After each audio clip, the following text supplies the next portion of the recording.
Kapadze bunga urg'u beradi va Kapadze mana bunday kombinatsiyalarni ishlab chiqdi. Norchoyevning zarbasi. Norchayev zo'r pas. Jiyanov zarba sal kuchsizroq chiqib qoldi. Dinov ikkinchidan bag'ishlayapti bu hujumga. Jasur Bek, wow! Darvoza to'siniga tegib qaytib to'p qo'yapti. Paslar va zarba. Ne'matov allaqachon professional futbolchilar. Voy!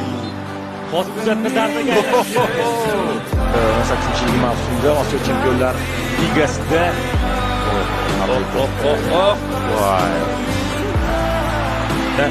Voy!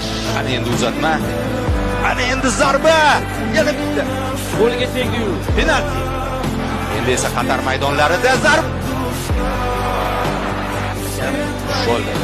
Uchrashuv o'z nihoyasiga yetdi. Kumush medalni qo'lga kirityapti. Ketma-ket ikkinchi turda Timur Kapadze shogirdlari